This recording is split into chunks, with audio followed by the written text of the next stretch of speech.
It started with a key. Not a dramatic thing, not a letter left on a pillow or a phone buzzing at 2 in the morning with a name I didn't recognize. Just a key. A small, silver thing that didn't belong to our house, our cars, or either of our parents' places. I found it in the pocket of his jeans when I was doing laundry, which was already a small act of domestic surrender that I'd promised myself I wouldn't resent. But I did. I resented the damp cotton, the way his socks always balled up, and the faint smell of the garage where he worked on his stupid project car that never seemed to get any closer to running. And then I found the key, and my fingers closed around it like it was a live wire. I didn't say anything. I just slipped it into my own pocket and finished the load, listening to the steady thump-thump-thump of the washing machine, a rhythm that suddenly felt like a countdown. We lived in a split-level house in a suburb of Denver, the kind with a beige facade and a scraggly lawn that was perpetually fighting a losing battle against the Colorado sun. It was the house we bought when we were 24, the house we painted ourselves on a sweltering July weekend, the house where we were supposed to build a life that felt like the one our parents had. A life of cookouts and kids and quiet Sunday mornings. But at 31, the house felt less like a dream and more like a diorama. We were the plastic figures in it, frozen in poses that were starting to feel forced. My husband, Mark, was a good man. That was the thing that made all of this so complicated, so excruciatingly painful. He wasn't a villain. He didn't come home smelling of perfume or snap at me for no reason. He was just fading. He'd come home from his job as a structural engineer, kiss me on the forehead, and retreat to the garage or the couch, his eyes glued to a screen, his mind a million miles away. I tried to talk to him. I tried to plan date nights, weekend getaways, anything to jolt us out of the comfortable, suffocating silence that had settled over our marriage like a fog. He'd nod, agree, and then we'd end up eating takeout in front of the TV, the conversation a stilted exchange about work or whose turn it was to take out the trash. I felt like a ghost haunting my own life. And then there was Ryan. Ryan was my husband's best friend from college, and he was everything Mark was not. Loud, impulsive, present. He lived in a sleek downtown apartment with floor-to-ceiling windows and a ridiculously expensive espresso machine, the polar opposite of our suburban sprawl. He was a freelance graphic designer, which was a fancy way of saying he worked when he felt like it, and spent the rest of his time climbing or skiing or doing whatever it was that made him look so effortlessly alive. He was the one who'd drag Mark out for a beer, the one who'd call me just to tell a stupid joke, the one who'd show up at our house with a bottle of wine and a plan to grill steaks. He was the spark that Mark used to be, the energy I had fallen in love with. I had always thought of Ryan as a safe friend, a kind of manic pixie dream brother-in-law.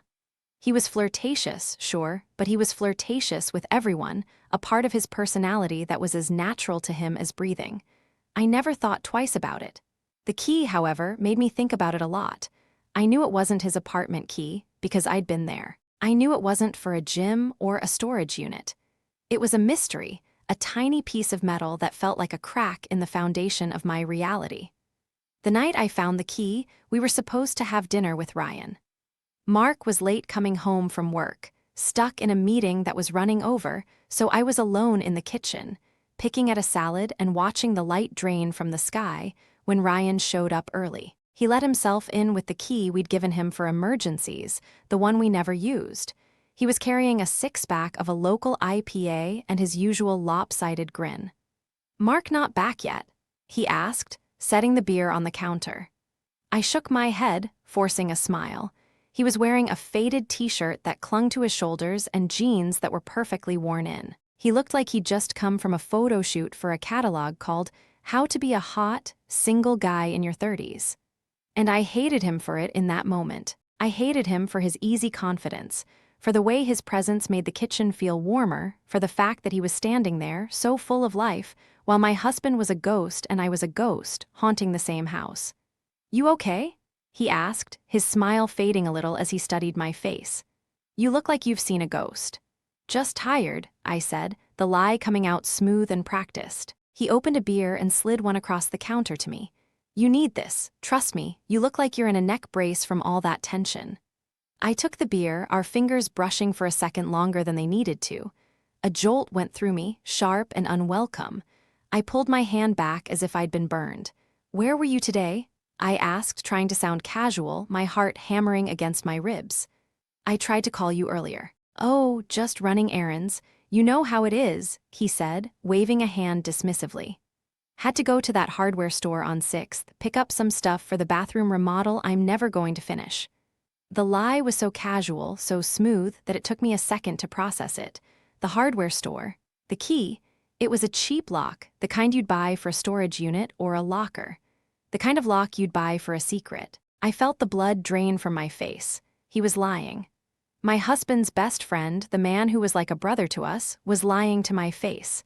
And I knew, in that gut-wrenching instant, that the key in my pocket was the key to his lie. It wasn't just a random key. It was a clue. The rest of the evening was a blur of forced smiles and small talk. Mark came home, tired and apologetic, and the three of us fell into our usual routine, but something was fundamentally broken. The jokes felt hollow, the laughter forced. I watched them, my husband and his best friend, and I felt like I was in a play where I'd forgotten all my lines. Ryan was his usual gregarious self, clapping Mark on the shoulder, regaling us with a story about a disastrous client meeting. Mark was nodding along, his smile never quite reaching his eyes. And I was sitting there, the key burning a hole in my pocket, trying to reconcile the man I was looking at with the man who lied. After they left, I couldn't sleep. I lay in bed next to Mark, listening to his steady, even breathing, and I stared at the ceiling. The silence in the room was deafening. A chasm had opened up between us, a chasm that I had been ignoring for years, and now someone was on the other side of it, waving a key. The next day, I called in sick to work. It was a Tuesday. The house felt empty and hollow, the silence a physical weight. I sat at the kitchen table, the key in my hand, turning it over and over. My mind was a hurricane of questions, each one more devastating than the last. The easy explanation, the one I was clinging to, was that it was for a storage unit. Maybe he was hiding a surprise, a gift. Maybe he was planning a secret trip. But as I sat there, the morning sun casting long shadows across the floor, I knew it wasn't that. It was too deliberate, too cloaked. The lie he told was too specific, too immediate. He was a graphic designer, not an actor. The panic that had flickered in his eyes when I asked him where he'd been, a panic so subtle I almost missed it, told me everything I needed to know. I wasn't going to be the woman who waits. I wasn't going to be the wife who snoops through her husband's phone and finds the damning texts, the secret emails. I was going to be the woman who walked right up to the edge of the cliff and looked over. I was going to go to the hardware store. On the off chance he wasn't lying, I could just say I was picking something up. But I knew, the moment I got into my car and drove through the familiar suburban streets, that I wasn't going there for paint. I was going there for an answer. The store was a big box chain, the kind with fluorescent lights and miles of aisles. It smelled of sawdust and fertilizer. I wandered for a while, my footsteps echoing on the concrete floor, until I found the section with keys. There was a display, a machine for cutting them, and a bored-looking teenager behind a counter. My heart was pounding so hard I could feel it in my throat. I pulled the key out of my pocket. "Can you help me with this?" I asked, my voice unnaturally high. The kid looked at the key, then at me, then back at the key. "Sure," he said, his voice flat with teenage indifference. "It's a standard locker key. For a small unit, we sell the locks for them over in aisle 9. A locker key, not a house, not a car, a locker, a storage unit. That was the moment my world broke in two. I drove to the address on the receipt the kid had kindly looked up for me. I made up some story about my husband losing the key and needed the unit number. The kid didn't care. He just pointed me to a dusty website. The storage facility was on the edge of town, a desolate place of chain-link fences and corrugated metal doors, baking in the midday sun. The combination of dread and adrenaline was making me feel sick. I found the unit, number 17, a small door in a long row of identical small doors. I stood there, the key in my hand, my fingers shaking so badly I could barely get it into the lock. I took a deep breath, the air hot and metallic, and turned the key. The lock clicked open. I pulled up the door, the metal screeching in protest, and the light from outside flooded in, illuminating the secrets Ryan had been trying to keep from me. It was full of boxes, so many boxes, and they were all marked with my handwriting. They were our things. The boxes were filled with my old college sweaters, the books I'd said I'd donate, a box of my mother's china that had been lost in our move, and a box of photographs. The ones I'd noticed were missing from our album a year ago. My past. My life. The things I thought I'd lost, the things I thought Mark had thrown away by accident, the pieces of myself that had gone missing over the years. And then I saw it. In the corner, propped against the wall, was a painting. A small, framed watercolor of a lighthouse, the one I'd painted for Mark for our 5th anniversary. The one he'd said he loved, the one he'd hung in his office, the one he'd told me he'd cherished. The one that was supposed to be in his office at work. But here it was, in a dusty storage unit that my husband's best friend had rented, hidden away from the world like a shameful secret. It was then that I understood. It was Mark. Mark was the one who took my things, who stole my memories and stored them away. But why? Why would he hide the evidence of our lives? And why would Ryan be the one hiding them for him? I stood in the dim light of the storage unit, surrounded by the scattered remnants of my own life, the truth crashing down on me like a wave. My husband didn't just feel distant, he was systematically erasing me. He was erasing our history together, and he had his best friend, Ryan, in on it. The drive home was a blur of white-knuckled terror and a strange, hollow calm. I didn't cry. I couldn't. My body was in a state of shock, a protective shell that had formed around my heart to keep it from shattering completely. I kept seeing the painting, my painting, propped against that grimy wall. The one he'd said he loved. The one he'd hung in his office, the one he'd lied about. Every single thing I thought I knew about my husband, about our life together, had been exposed as a carefully constructed fiction. I pulled into our driveway and just sat there in the car, the engine ticking as it cooled, staring at the beige house that was supposed to be our sanctuary. It looked different now. It looked like a stage set, and I was the only one who didn't know the play was over. Mark was home. I could see the glow of the TV through the living room window, the flickering blue light that had become the steady pulse of our evenings. He was already in his usual spot on the couch, a beer in his hand, the world reduced to a football game he wasn't even really watching. The sight of him, so predictable, so utterly oblivious, ignited a fury in me that burned hotter than anything I'd ever felt. It was a clean, clarifying rage, the kind that cuts through all the noise and the doubt. I walked inside, my footsteps heavy on the hardwood floor. He looked up, a lazy smile spreading across his face. "Hey, I didn't hear you come in. I was gonna order pizza, figured we could just..." He stopped. He saw my face. The smile vanished, replaced by a flicker of unease. "What's wrong? You look like you've seen a ghost." "Where is it, Mark?" My voice was steady, which surprised me. It didn't sound like my own. It sounded like someone else, someone who had already made peace with the worst. He blinked, confused. "Where is what, babe? What are you talking about?" "The painting, the lighthouse painting, the one I painted for our 5th anniversary." The words came out clipped, precise, each one a small blade. "You told me you hung it in your office. You told me you looked at it every day. You told me you loved it." His face went pale. It was a remarkable transformation, watching the blood drain from his features. He looked like a child who had been caught with his hand in the cookie jar, except the cookie jar contained the shattered pieces of our marriage. "It's at work," he said, his voice wavering. "I told you it's hanging right above my desk. You saw it, remember, when we had that office party in?" "Don't." I held up a hand, cutting him off. "Don't you dare lie to me again. I was at the storage unit, Mark. I saw the painting. I saw all of it. The boxes, the china, my books, my clothes. Everything you told me was lost or thrown away. You've been stealing my life, piece by piece, and hiding it in a box like garbage." I had never seen him like that before. All the controlled calm, the practiced distance he'd maintained for years, it just crumbled. His shoulders slumped, his hands dropping to his sides. He looked like a man who had just been served a death sentence. For a long moment, there was only the sound of the TV, a distant crowd cheering for something that didn't matter anymore. The silence was a physical entity, pressing down on us, suffocating. "You were supposed to forget," he finally whispered, his voice so low I almost couldn't hear him.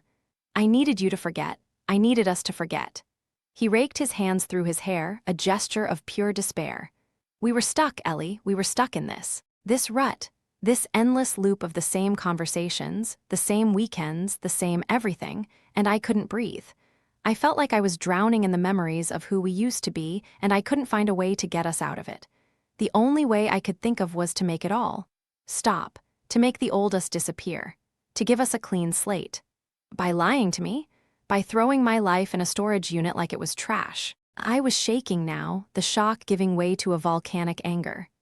You didn't give us a clean slate, Mark.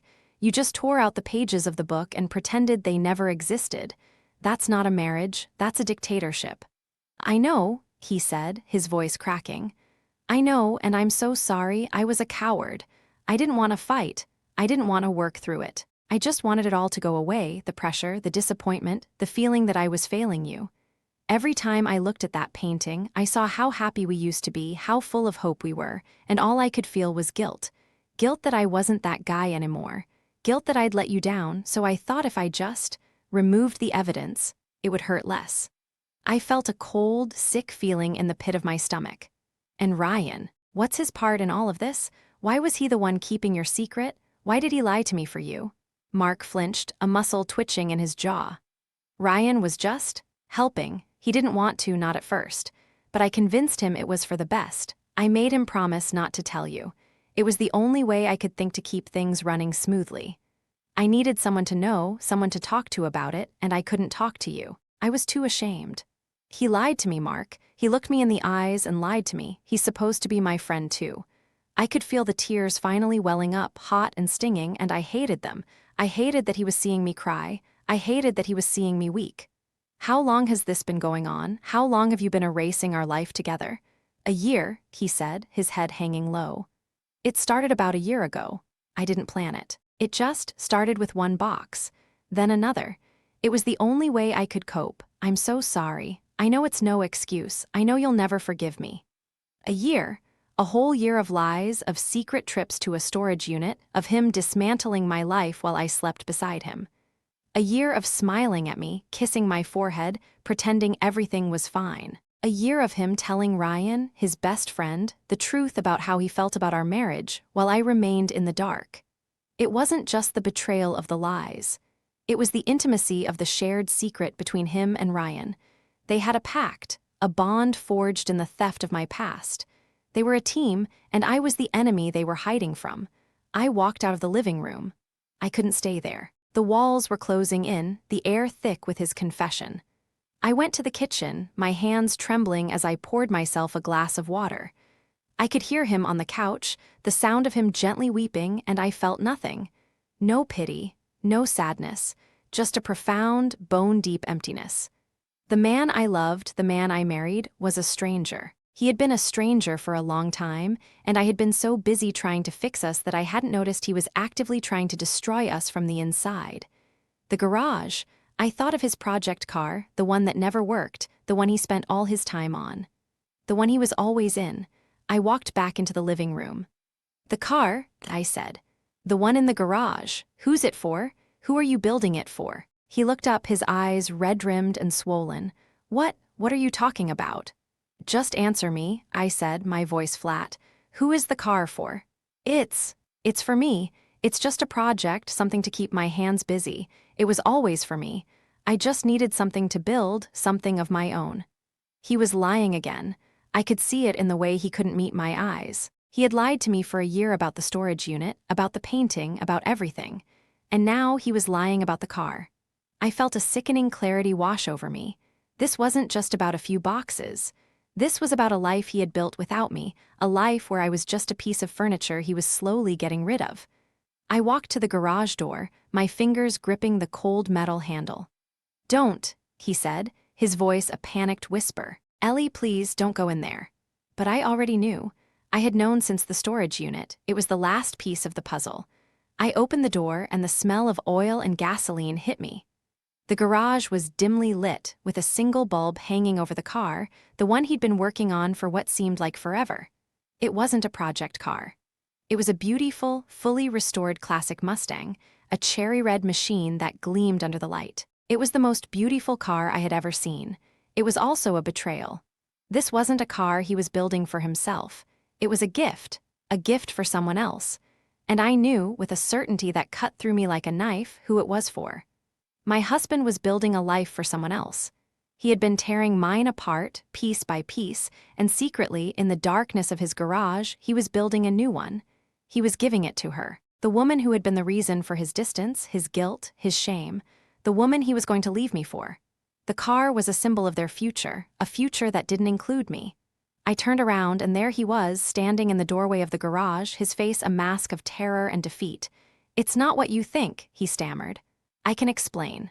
"Don't," I said, my voice cold and distant. "Don't you dare tell me another lie." I walked past him, back into the house, and I started to pack. I wasn't going to stay and listen to his explanations. I wasn't going to let him gaslight me any further.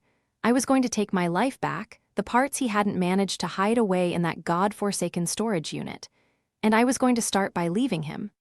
I packed a bag, just a small one with the essentials. I ignored his pleas, his apologies, his desperate attempts to touch me. I couldn't bear to look at him. He was a stranger, a liar, a thief. He had stolen my memories, my trust, my sense of self. I was in the middle of zipping up my bag when I heard the front door open. I froze. I knew who it was before I even saw him. Ryan. He walked into the bedroom, his face pale and drawn, his eyes darting between me and Mark.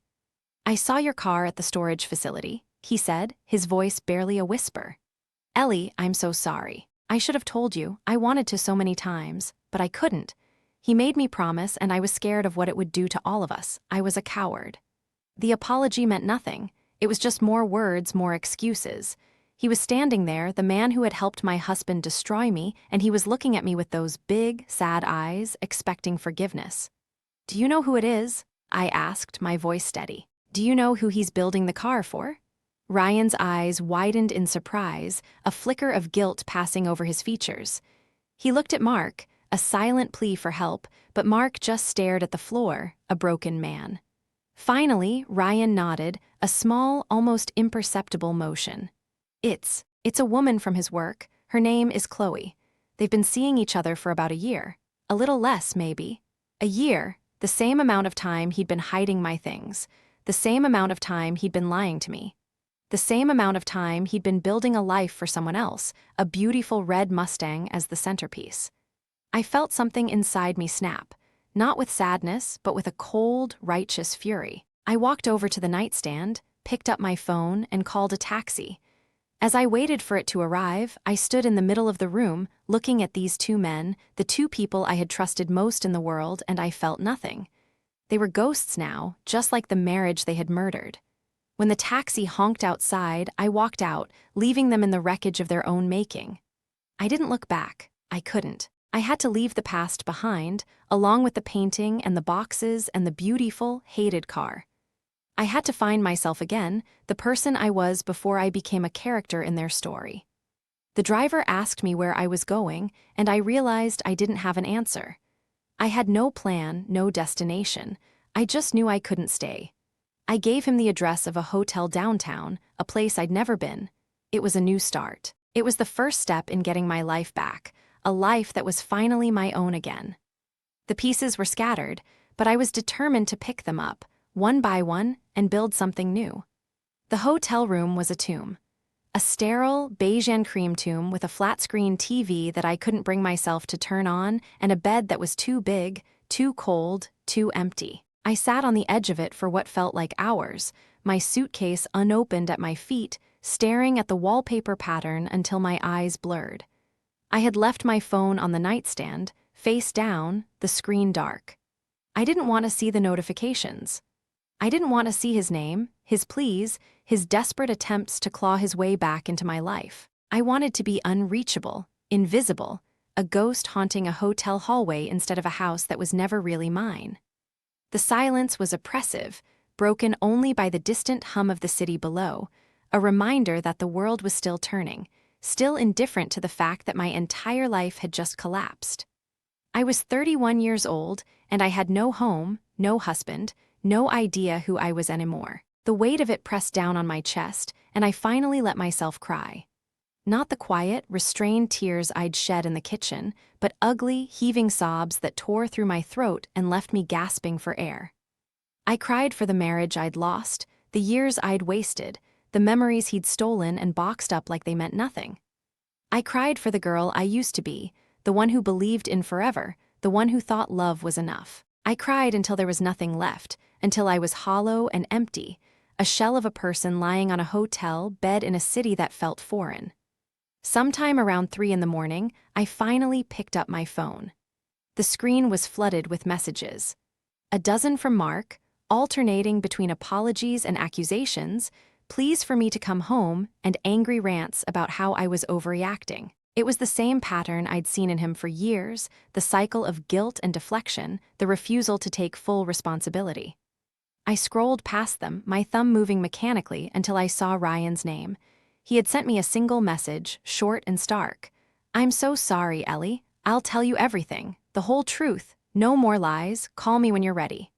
I deleted the message without responding. I wasn't ready. I didn't know if I'd ever be ready. The truth had already ruined my life. What more could there possibly be to say? The next few days were a blur of survival.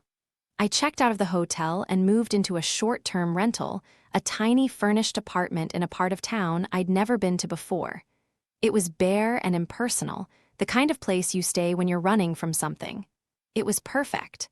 I went through the motions of existence. I showered, I ate when I remembered, I went to work and smiled at my coworkers like everything was fine. But I was a shell, going through the motions, my mind trapped in a loop of replaying every conversation, every fight, every moment of silence that should have been a warning sign.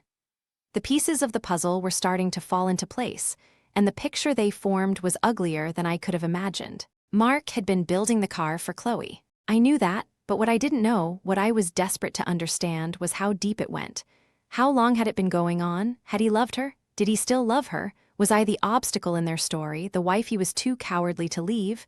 The questions were a poison, seeping into every corner of my mind. I started to obsess. I found her online, of course. It took me less than an hour of searching. Chloe. She was an architect, young and beautiful, with sun-kissed hair and a smile that looked like it had never known a moment of doubt. Her social media was a carefully curated gallery of a life I didn't recognize. Pictures of her in high-rise offices, her at galleries, her at a coffee shop that looked achingly familiar. I zoomed in on one of the pictures, my heart stopping. She was wearing a necklace, a delicate silver chain with a tiny lighthouse charm. The same lighthouse from the painting Mark had stolen from me and hidden away in a dusty storage unit. He had given her the symbol of our marriage, our love, our history. He had taken the most intimate, personal thing I had ever created and turned it into a trinket for his mistress. The audacity of it, the cruelty, it was so breathtakingly deliberate that I couldn't process it. He hadn't just erased me from his life. He had transplanted me, my soul, my essence, onto her. He had taken the beautiful parts of me, the parts he claimed to love, and given them to someone else. He had taken my art and turned it into a love letter to her. That was the moment the anger shifted into something darker. It wasn't just grief anymore. It was a cold, calculating fury. He had taken my life, my identity, and he had handed it over to her like it was nothing. I wanted to destroy him. I wanted to destroy her. I wanted to walk into her fancy office and scream in her face, tell her that the man she was with was a liar and a thief and a coward. But that would have given them power over me. That would have been the drama they were expecting, the crazy wife they could dismiss. I wasn't going to give them that satisfaction. I was going to be smarter, quieter, more dangerous. I was going to find the truth, and then I was going to use it. I started digging. I went back to the storage unit, this time with the intention of opening every single box. I needed to see the full scope of what he had taken from me. The unit was exactly as I'd left it, the boxes stacked haphazardly, the painting still propped against the wall. I pulled down the first box and tore it open. It was filled with my old books, dog-eared paperbacks from college that I'd thought I'd lost in a move. I ran my fingers over the spines, a wave of nostalgia washing over me. I had loved these books. They were a part of me. He had taken them, just like he'd taken everything else. The next box was filled with my clothes, the sweater I'd worn on our first date, the dress I'd bought for our honeymoon. He had held these things in his hands, the fabric of our memories, and he had thrown them away like they were trash. The next box was the worst. It was filled with photographs, not just the ones from the album, but loose photos, Polaroids, pictures from our wedding. I picked one up, my fingers trembling. It was a picture of us on our wedding day, laughing, our faces young and full of hope. I didn't recognize those people anymore. They were strangers, ghosts of a life that no longer existed. I sat on the floor of the storage unit, surrounded by the wreckage of my past, and I wept. It was a quiet, despairing cry, the sound of a heart breaking for the last time. The tears weren't for Mark. They were for me. For the woman I used to be, the one who trusted so completely, the one who believed that love was a shield against the world. He had stolen her, piece by piece, and he had locked her away in a box in a forgotten corner of the city. I was going to have to find her again. I was going to have to put her back together, and it was going to be the hardest thing I'd ever done. As I sat there, surrounded by the evidence of my husband's betrayal, I realized something. He hadn't just hidden my things. He had hidden the truth. And the truth was bigger than a storage unit. It was bigger than a necklace. It was bigger than a car. The truth was that he had been building a life with Chloe for years, and that life was built on the foundations of my own. He had used our marriage as the blueprint for his affair. He had taken the best parts of us, the memories and the love and the laughter, and he had given them to her. He had built her a house with our bricks. The realization was sickening, a violent twist in my gut. I needed to talk to Ryan. As much as I hated him, as much as I blamed him for his complicity, he was the only one who knew the whole story. He was the only one who could fill in the gaps. I called him the next day. He answered on the first ring. "Ellie," he said, his voice thick with relief. "Thank God, I've been going out of my mind. Are you okay? Where are you?" His concern felt performative, a hollow echo of the friendship we used to have. But I didn't have the energy for anger. I just needed answers. "I'm fine," I said, my voice flat. "But I need you to tell me everything. No more excuses. No more omissions. I want to know about Chloe. I want to know how long it's been going on. I want to know what they've been planning. And I want to know why you helped him hide it from me." There was a long silence on the other end of the line. I could hear him breathing, hear the weight of his guilt. "Can we meet?" he finally asked. "I don't want to do this over the phone. I want to look you in the eyes when I tell you. You deserve that much." I agreed. We met at a quiet bar downtown, a place I knew he wouldn't be recognized. He was already there when I arrived, nursing a glass of whiskey, his face pale and drawn. He looked like he hadn't slept in days. I sat down across from him and we stared at each other across the table. The silence was thick, charged with a year's worth of lies. "I know you're angry," he started. "And you have every right to be. I was a coward. I was a terrible friend. I let you down in the worst possible way, and I don't expect you to forgive me. But I'm going to tell you everything. The truth, the whole truth, no matter how ugly it is." He told me that it had started 2 years ago, not one. I had been off by a full 12 months. Chloe had been a colleague of Mark's, a rising star at his firm. They had worked on a project together, spent long hours in the office, and it had escalated quickly. Mark had told Ryan about it after the first few weeks, drowning in guilt and confusion, looking for advice. Ryan, who had always had a blind spot for his best friend, had counseled him to end it, to come clean, to do the right thing. Mark had agreed, but he hadn't followed through. The affair had continued, deepening into something more than just a fling. Mark had fallen in love with her. He had been in love with her for almost 2 years. The storage unit was his way of coping with the guilt. He had felt so consumed by what he was doing that he couldn't bear to look at our shared past. So he had packed it away, put it in a box, and hidden it from view. He had been systematically erasing our marriage, not because he wanted to forget, but because he couldn't bear to remember. He had been a coward, a man who wanted to have his cake and eat it too. He had loved Chloe, but he hadn't been brave enough to leave me. So he had tried to destroy our life from the inside, to make it so unbearable that I would leave him. He had been trying to drive me away for years, and I had been too blind to see it. Ryan finished his story, and I sat there, numb. The betrayal was so vast, so all-encompassing, that I couldn't comprehend it. He had orchestrated our entire marriage, our entire life, as a way to make me the bad guy. He had pushed me away, lied to me, stolen from me, all in the hope that I would snap and walk out the door, and I had almost done it. I had almost given him what he wanted, but I hadn't. I had fought for us, had been fighting for years, and all that time he had been working against me. He was never going to choose me, I said, my voice barely a whisper. He was never going to be brave enough to leave. He was just going to keep me around, keep me in the dark, and live his secret life with her. I was just a placeholder, a safety net.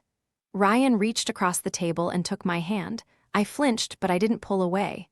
I know it doesn't mean anything now, but I'm so sorry, he said, his eyes filled with a genuine sadness that I hadn't seen in him before. I wanted to tell you so many times. I was so scared of the fallout. I was scared of losing Mark. I was scared of losing you. I was a pathetic, spineless coward, and I am so sorry. I pulled my hand back. I have one more question, I said, and I need you to answer me honestly. He nodded, bracing himself. Is the car for her? Is the car he's been building for Chloe? Ryan's face crumpled. Yes, he said, the word heavy with shame. It was always for her. He's been working on it for the last 6 months. It's his version of a grand gesture. He was going to give it to her on her birthday, a few weeks from now, and use it to tell her he was finally leaving you. He's been planning to leave you for her. The car was the final piece. It was his way of proving to her that he was serious, that he was finally ready to choose her. A few weeks. He had been planning to leave me in a few weeks.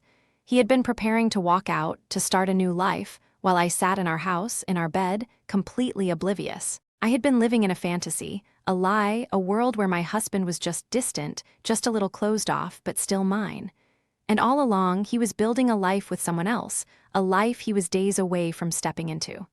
The car wasn't just a gift, it was a declaration of war. I stood up, my chair scraping against the floor. Thank you for telling me, I said, and I meant it. As painful as it was, I needed to know. I needed to see the full picture. I needed to understand that my husband wasn't just a man who had fallen out of love. He was a man who had actively, deliberately, and systematically destroyed me. And now, I knew exactly what I was up against. The weeks that followed were a masterclass in compartmentalization. I woke up every morning in my sterile little apartment, made coffee I didn't taste, and went to work like a perfectly functioning robot. I smiled at my colleagues, contributed to meetings, met my deadlines. On the outside, I was the picture of composure. On the inside, I was a demolition site, but I had learned something valuable in that bar with Ryan. I had learned that my husband was a planner. He had orchestrated our destruction with the same precision he applied to his engineering projects. He had identified a problem, his guilt, his dissatisfaction, his love for another woman, and he had systematically dismantled the obstacles in his path. I was the obstacle. Our marriage was the obstacle, and he had been working for years to remove it. He had built a car for her. He had a timeline. He had a strategy. And I had been completely, pathetically oblivious. But now I knew. And knowledge, I realized, was a weapon. I started my own investigation. I was methodical, patient, and thorough. I went back to the storage unit and cataloged every single item. I took photos, made lists, documented everything. I wanted a record of the theft, a paper trail of his betrayal. I knew I wasn't going to use it in court. That wasn't the point. The point was to have proof, tangible evidence that I could look at and hold on to. Something that would remind me that I wasn't crazy, that this wasn't all in my head. I started keeping a journal, a digital one on my phone that was password protected and hidden in a folder he would never find. I wrote down every conversation, every lie, every tiny detail that had seemed insignificant at the time, but now glowed with meaning. I remembered the time he'd come home late, smelling of expensive perfume, and told me he'd been at a work event. I remembered the weekend he'd claimed he was going on a camping trip with Ryan, only for Ryan to call me later that night, confused, asking why I'd canceled our dinner plans. I remembered all of it, the inconsistencies, the small fissures in his story that I'd been too trusting to notice. And I wrote it all down. The hardest part was still having to see him. We weren't divorced yet. We were still legally married, still bound together by paperwork and shared debts and a mortgage on a house I no longer lived in. He called me constantly. He texted me, emailed me, left me voicemails that ranged from tearful apologies to angry accusations. He tried to manipulate me, to guilt me, to make me feel like I was the one who had abandoned him, like I was the one who had given up on us. but I had learned to see through the performance. Every time he called, I heard the subtext.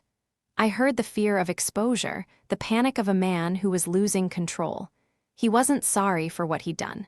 He was sorry he'd been caught. And that distinction, that subtle but critical difference, was the thing that kept me from falling back into his orbit.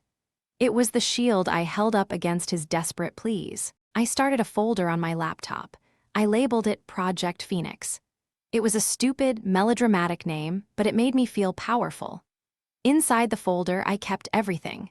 Copies of the receipts from the storage unit, the address and unit number, photos of the painting and the boxes. Screenshots of Chloe's social media profiles, her photos, the necklace she was wearing, the restaurants and galleries she frequented. I even found a picture of her at a charity event, standing next to Mark, his hand on her back in a familiar, possessive way that made my stomach turn. It was a public photo, posted on her firm's website, and it was dated a year ago. A year. They had been together in public at professional events, and no one had thought to tell me. Everyone had known, or at least everyone had suspected, and no one had said a word. I started to think about the car. The beautiful, cherry-red Mustang that was supposedly her birthday gift. The symbol of their future, the grand gesture that was supposed to mark the end of my marriage and the beginning of theirs. I had seen it, touched it, felt the cold metal of its hood under my fingers, and now I couldn't get it out of my head. It was the centerpiece of his betrayal, the physical manifestation of everything he had been hiding. And I knew, with a certainty that burned in my chest like a live coal, that I had to do something about it. I wasn't going to destroy it. That would have been petty and vindictive, and exactly the kind of crazy wife behavior they were expecting from me. I wasn't going to give them that satisfaction. I was going to do something smarter, something quieter, something that would leave a permanent scar on his carefully constructed plan. I started making calls. I found a lawyer, a sharp, no-nonsense woman named Sarah who specialized in high-asset divorces. She looked at my folder, at the evidence I'd compiled, and she let out a low whistle. "You've been busy," she said. "This is good. This is very good." I told her everything. The storage unit, the painting, the car, the necklace, the affair. I told her about Ryan, about his confession, about the timeline of the betrayal. She listened carefully, taking notes, her expression unreadable.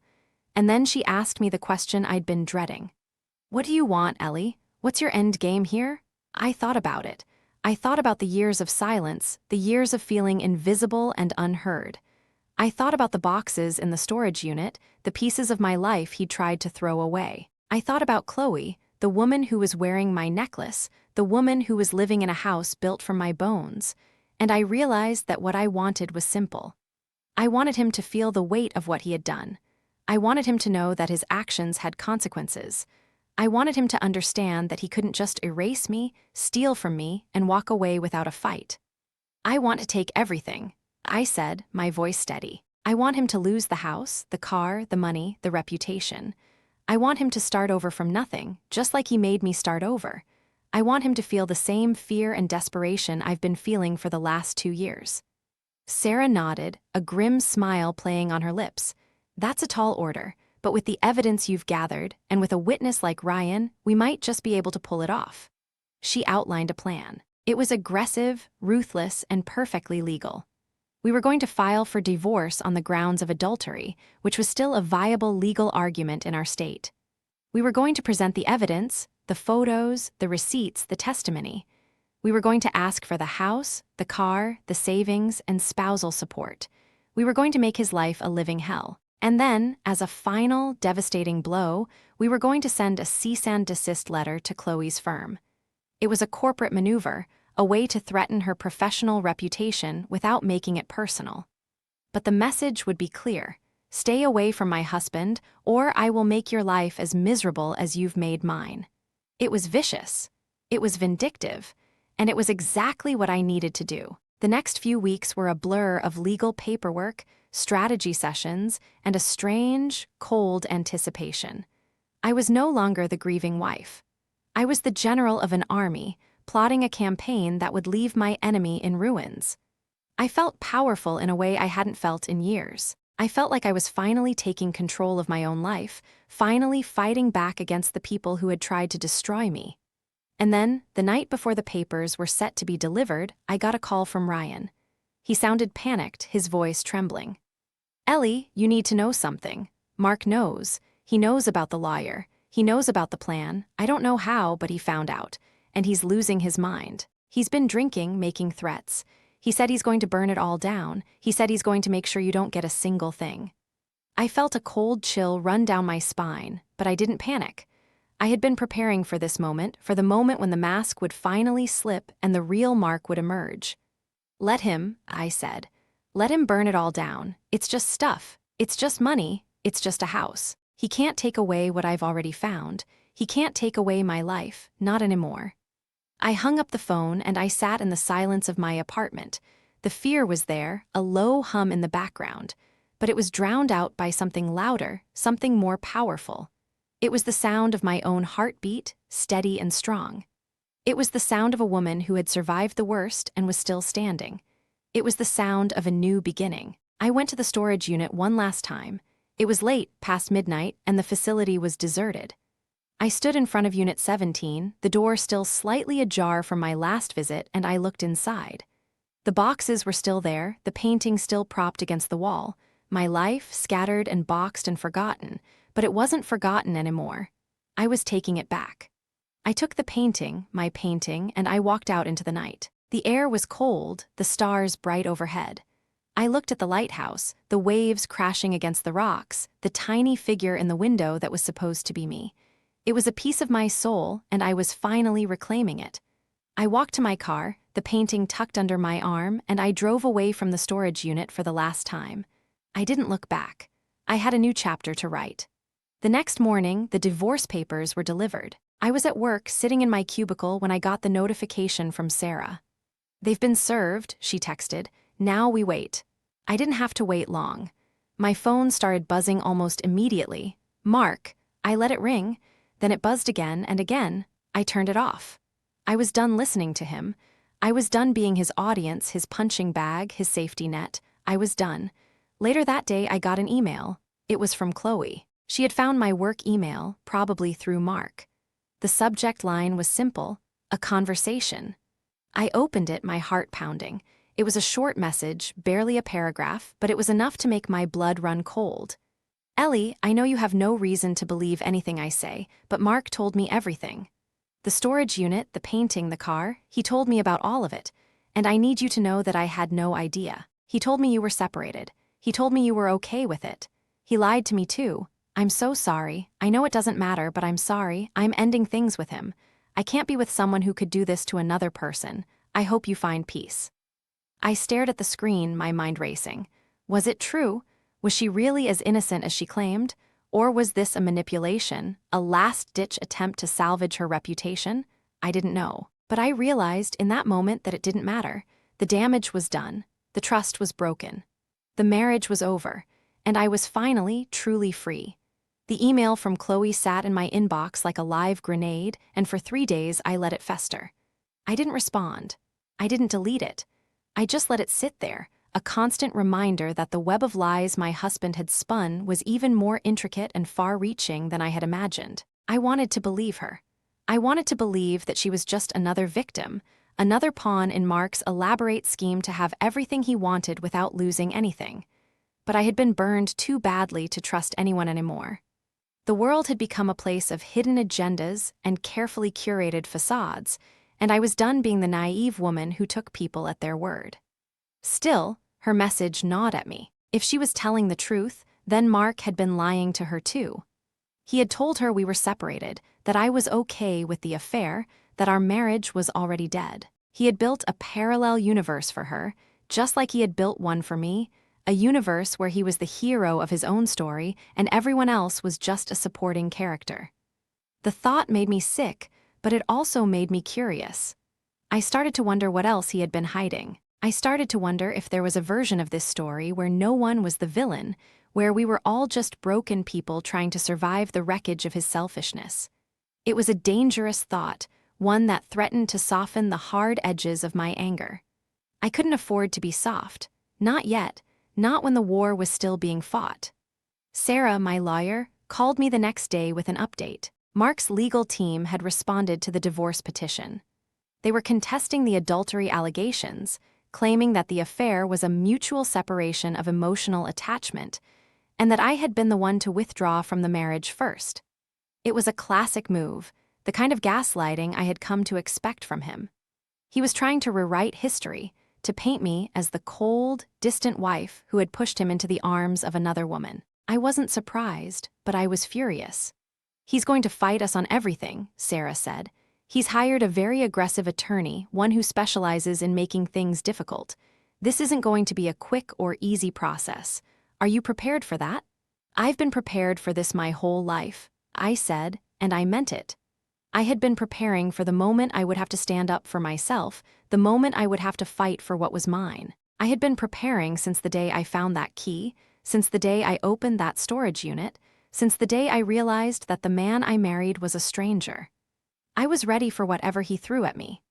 Over the next few weeks, the legal battle escalated. Depositions were scheduled, interrogatories were exchanged, and the ugly reality of divorce began to unfold in all its sordid detail. I was forced to relive the betrayal again and again, to recount the painful details of our marriage, to sit in sterile conference rooms and listen to Mark's lawyers try to pick apart my testimony. It was exhausting. It was humiliating. But I didn't break. I had built a fortress around my heart, and I wasn't about to let them tear it down. Ryan was deposed too. He had agreed to testify on my behalf, to confirm the timeline of the affair and the existence of the storage unit. It was a small act of redemption, a way of making amends for his years of silence. But I could tell it was costing him. He looked pale and drawn, his easy confidence replaced by a haunted, anxious energy. He was losing weight, his clothes hanging loose on his frame. I almost felt sorry for him. Almost. But the memory of his lies was still too fresh, the sting of his betrayal still too sharp. I couldn't forgive him. Not yet. Maybe not ever. The most painful part of the process was the financial disclosure. Mark and I had to submit detailed accounts of our assets, our debts, our income. It was a humiliating exercise, a stark reminder of how intertwined our lives had been. I had to look at bank statements and mortgage documents and retirement accounts, all the mundane evidence of a decade of shared existence. And every line item was a reminder of what I was losing. The house, the savings, the future we had planned. It was all being dissected and divided, parceled out like the pieces of a broken toy. But I also saw something else. I saw the evidence of his secret life. I saw the credit card charges at restaurants I had never been to, hotels I had never stayed in. I saw the withdrawals from a joint account, money he had funneled into his project car, the beautiful red Mustang that was supposed to be her birthday gift. It was all there, in black and white, a testament to his treachery. It was devastating, but it was also liberating. It was proof that I wasn't crazy. It was proof that I wasn't imagining things. It was proof that he had been lying to me for years. One night, about a month into the proceedings, I got a call from a number I didn't recognize. I almost didn't answer it, but something told me I should. "Hello," I said, my voice cautious. "Ellie, it's Chloe." Her voice was soft, hesitant. "I know I shouldn't be calling you. I know it's probably the last thing you want, but I need to talk to you. In person, please. I have something I need to tell you." I was silent for a long moment, weighing the risk. Could I trust her? Was this another trap, another manipulation? But I heard the tremor in her voice, the genuine fear, and I decided to take the chance. "Okay," I said, "but it has to be in a public place, neutral ground." We met at a coffee shop the next day. It was a sunny afternoon, the kind of day that felt like a betrayal in itself, a day that had no right to be so beautiful when my life was falling apart. I got there first, ordering a black coffee I didn't want and sitting at a small table by the window. I watched her walk in, and for a moment I just stared. She was even more beautiful in person, her skin glowing, her eyes bright and clear. She was the kind of woman who made people stop and stare, the kind of woman who had men falling at her feet. I had hated her for months, had built her up in my mind as a monster, a predator who had stolen my husband. But as she sat down across from me, I saw something else. I saw fear. I saw exhaustion. I saw a woman who had been lied to and manipulated just like me. "Thank you for meeting me," she said, her voice barely a whisper. I know you don't owe me anything. I know you probably hate me, and I understand. I would hate me too. I didn't say anything, I just waited. She took a deep breath and began to speak. Mark and I met 2 years ago at a work event. He was charming, confident, everything I thought I wanted. He told me he was in a marriage that was already over, that you and he were just waiting for the paperwork to be finalized. He said you had both agreed to see other people, that it was amicable, that there were no hard feelings. She paused, her voice cracking. I believed him. I was so stupid. I was so desperate to believe that someone like him could actually want me. I thought he was the answer to everything I'd been missing. She looked down at her hands, her fingers trembling slightly. But then I started to notice things, little inconsistencies, the way he would never let me come to his house, the way he would cancel plans at the last minute, the way he would get panicked if I mentioned you in conversation. I knew something was wrong, I just didn't want to admit it. She told me about the moment she had found out the truth. It was the night the divorce papers were delivered. Mark had called her, drunk and furious, screaming about how I was trying to destroy him. He had let it all spill out, the storage unit, the painting, the years of lies. He had confessed everything, thinking she would be on his side, thinking she would be grateful that he was finally leaving me. But it had backfired. She had seen him for what he was, a coward and a liar, and she had ended it on the spot. I can't be with someone like that, she said, her voice strong despite the tears in her eyes. I can't be with someone who could do that to another person. I've been so ashamed. I've been so afraid to reach out to you, but I needed you to know. I needed you to know that I'm not the person you think I am. I didn't know, and I'm so sorry. I sat there, listening to her story, and I felt something shift inside me. The anger didn't disappear. The hurt didn't vanish. But it was no longer a sharp, focused blade aimed at her. It was a diffuse, aching pain that encompassed all of us. We were all victims of Mark's selfishness. We were all collateral damage in his quest for validation. I reached across the table and took her hand. It was a small gesture, but it felt monumental. I believe you, I said. I don't forgive you, not yet, maybe not ever, but I believe you. She started to cry, silent tears streaming down her face. I didn't cry. I had used up all my tears, but I felt a strange sense of peace, a sense that I was finally closing a chapter. The next few weeks were a whirlwind. The divorce proceedings continued, but they felt less like a battle and more like a formality. The truth was out, the lies were exposed, and Mark's carefully constructed world was crumbling around him. He had lost Chloe, he was losing me, and he was about to lose everything he had worked for. Ryan had cut off contact with him, disgusted by his behavior. He was alone, truly alone, for the first time in his life, and I felt a cold, grim satisfaction. It wasn't revenge. It was justice. It was the universe finally balancing the scales. The day the divorce was finalized, I went back to the storage unit one last time. I had arranged for a moving truck to pick up the boxes, to bring them back to my new apartment. I was going to reclaim my life, one box at a time. I stood in the doorway, looking at the jumble of memories, and I felt a strange sense of closure. It was over. The years of silence, the years of feeling invisible, the years of wondering what was wrong with me. It was all over. I was no longer the woman who had been left behind. I was the woman who had walked away. I was the woman who had found herself again, and I was going to be okay. I loaded the boxes into the truck, my fingers tracing the labels on the side. My mother's china, my college sweaters, my books, my life. It was all coming home. And for the first time in a long time, I felt like I was exactly where I was supposed to be.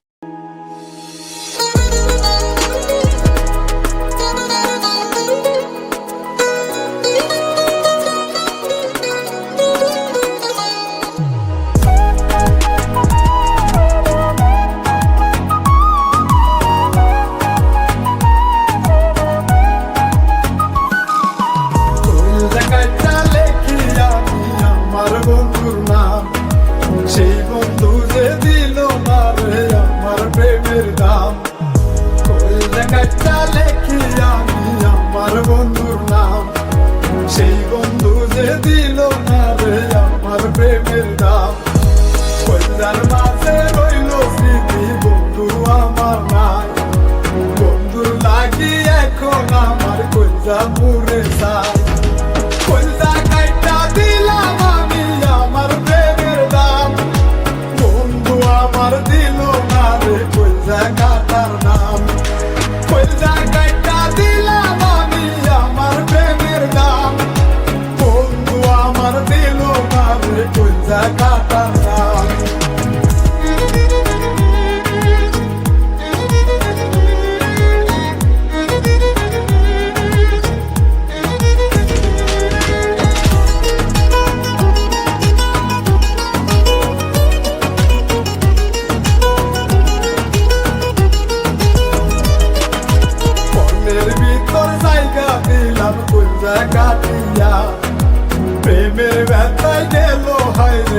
কইরা পাতিয়া, মনের ভিতর জায়গা দিলাম কইরা কাটিয়া, প্রেমের ব্যথায় গেল হাইরে কইরা পাতিয়া, কইরা রাগাত মনে জমা বলতে পারি না, বন্ধু আমায় গেল ভুলে কইরা চলো না, কইরা কাটা দিলাম আমি আমার প্রেমের নাম, বন্ধু আমায় দিল না রে কইরা কাটার নাম, কইরা কাটা দিলাম আমি আমার প্রেমের নাম, বন্ধু আমার দিল না রে কইরা কাটার নাম।